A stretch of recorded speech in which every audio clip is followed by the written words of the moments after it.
Okay, please.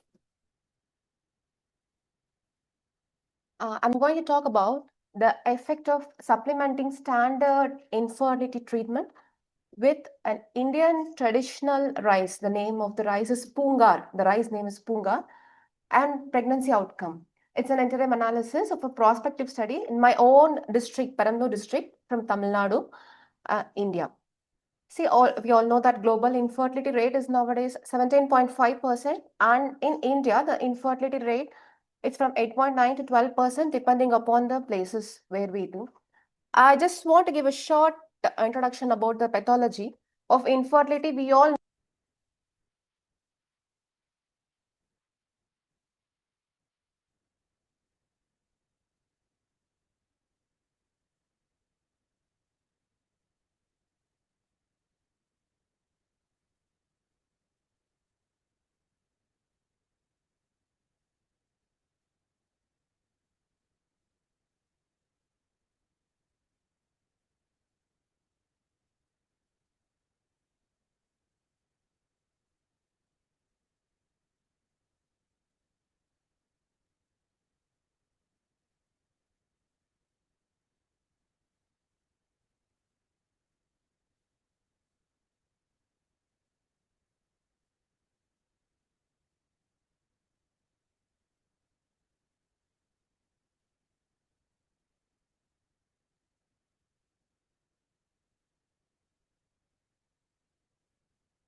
was also found to change during when they took this rice.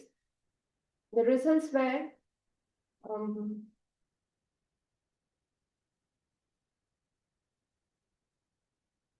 pregnancy outcome at the end of less than 6 months.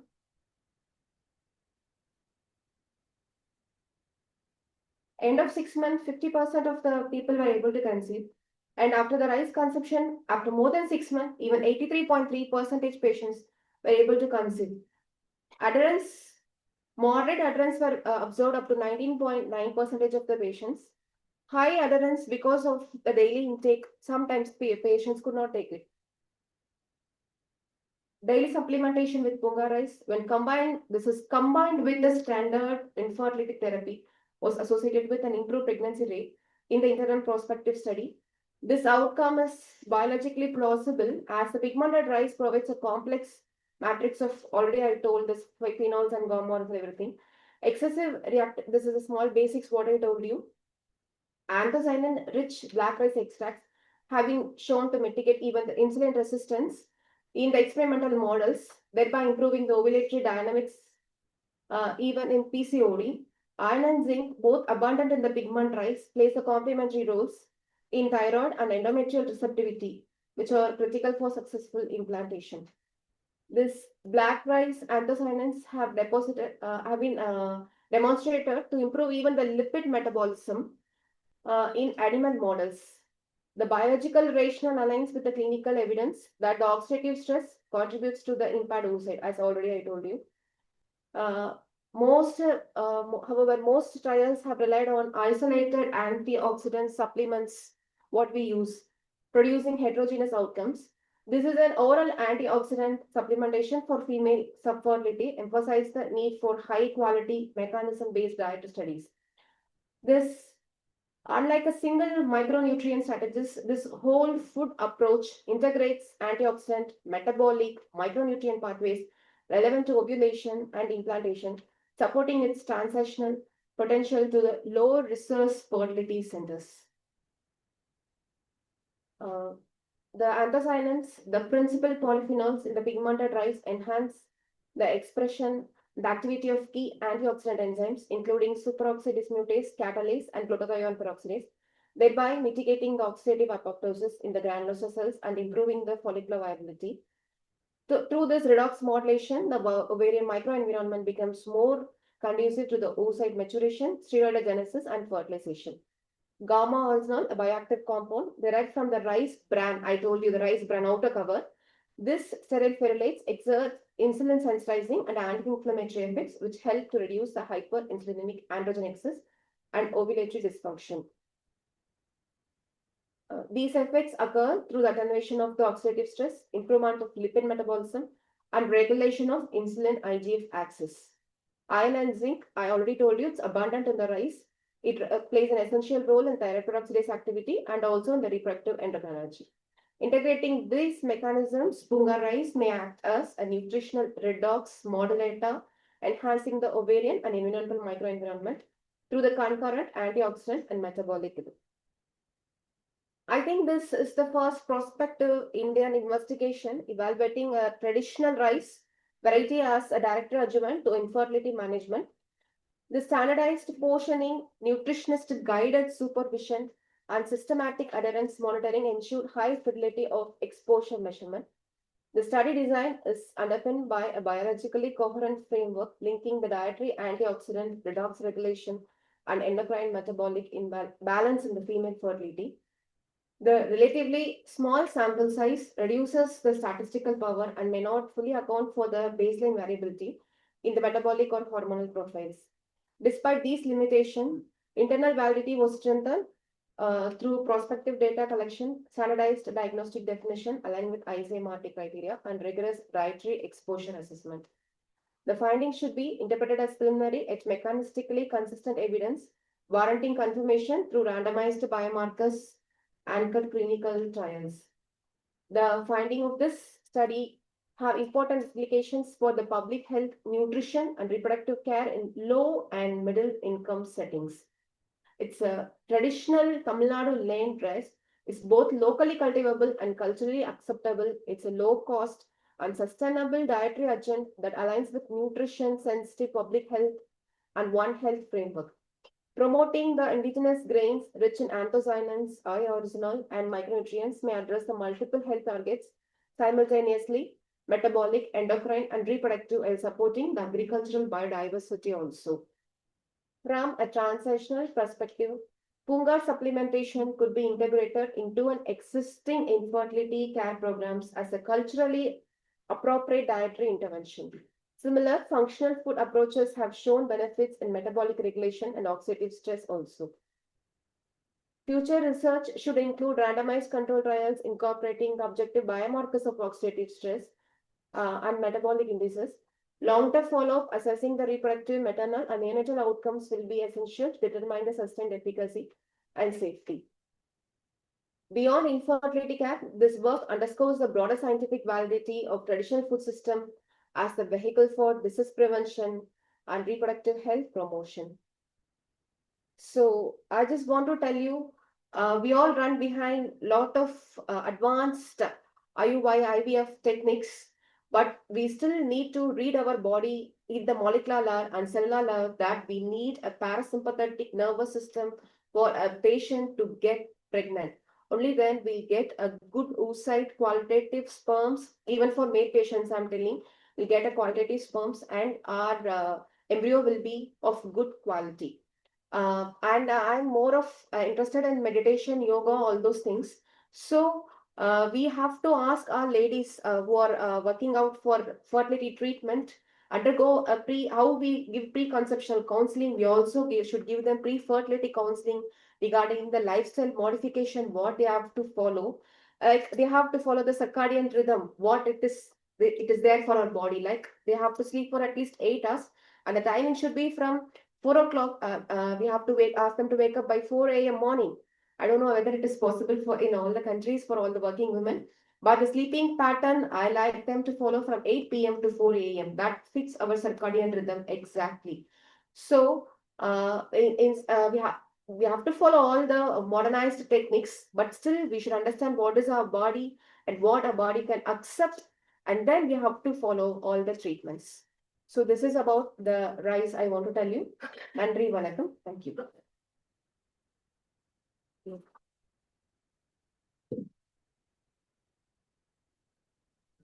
Thank you for your nice presentation. I am from Bangladesh. How we can get this Poongar rice in Bangladesh? And the second question, how much amount should take per day to become a fertile? Yeah. Actually, I was searching in other countries also whether it's available or not, but it is particularly available in Tamil Nadu only. Tamil Nadu in Indian population, but we can get the seeds, the dry seeds from Indian countries anywhere. From anywhere we can cut and get, but it can be grown in any place, even drought resistant. It doesn't need any, particular land or particular preparing of land, anything like that. So the seed, we can just get the seeds and we can cultivate it as how we do for a normal rices.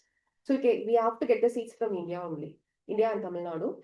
And this, I request my patients to get 100 grams servings per day.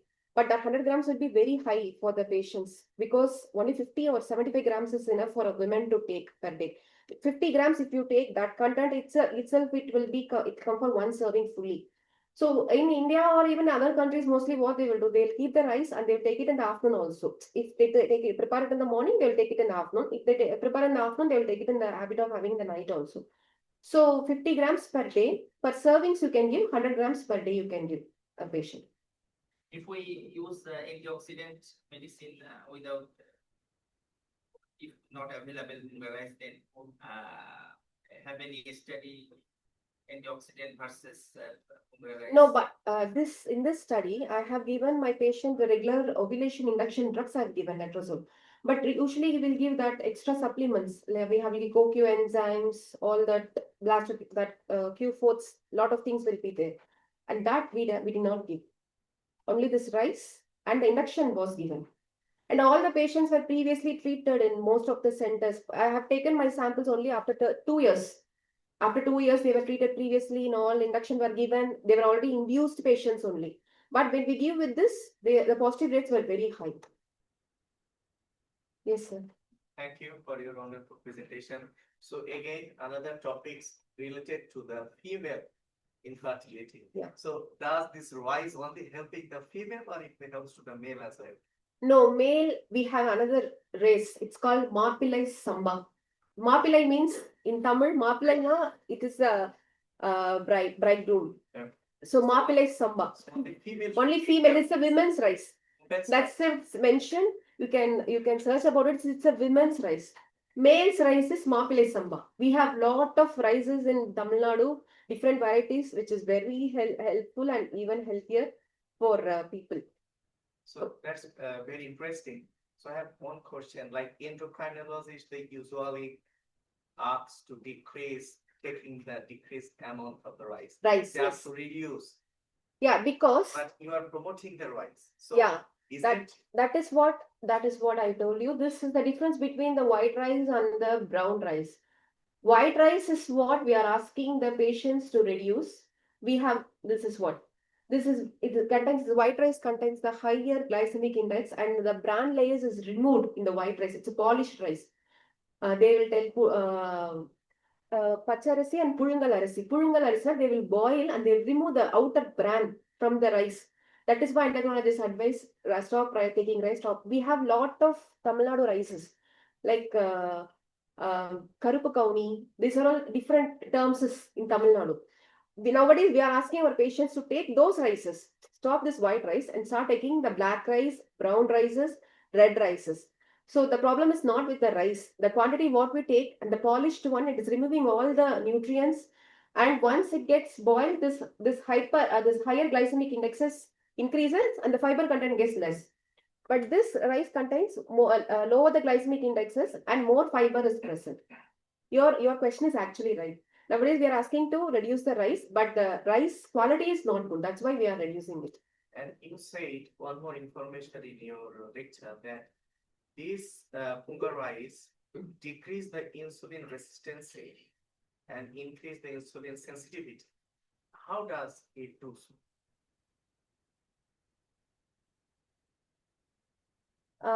Yes, sir. It has the rice content itself. It has got the quality of that. This amylose complex carbohydrate. Okay. This usual rice has got this less content. This amylose complex carbohydrate is, but this has got very higher. This is that oral hypoglycemic drugs we use, no? That last classification, that sort of drugs like that. So it will decreases the emptying time, digestion time will be increased, so that it manages the insulin resistance in that way. So it means that insulin resistant patient, we can advise them to take the Poongar rice. Yes, it will be very useful. It will be very useful. Thank you very much. But I have seen even my staff nurses who just do their night duties and they'll be going for IVF treatment, but they end up in a failure IVF. So they'll be coming and asking, I did a very good center, it's a qualitative embryo, everything was checked, madam, but it comes as negative. Then I told them, it is not the problem with, it's not with the embryo or thing, it's a problem with your body. When you do a night duty, you'll be in such a sympathetic stimulus. We have to, as a doctor, I ask my colleagues also the same thing. We have to think in the molecular level, like what will be our electrons, protons. It will be in a very highly agitated state, and that in that state, if you go and do an IVF or IUI, the results are not definitely aren't going to come. So we should make them happy, pacify, make them calm, and then I'll ask them to take 2 days, 3 days leave before you come to any IUI or IVF, and ask them to take these sorts of rice, good diet, fruits, and then we take them for infertility treatment. And usually I don't do even IUI or IVF, and with my normal induction drugs itself, I give them lot of positive rates, and and people also go very happily. Those who are even married since 6 years, 7 years, 8 years, already 3 IVF failure, IUI failure, all those things. So I'm making my next study with lifestyle scores and change and how to get positive, naturally to conceive.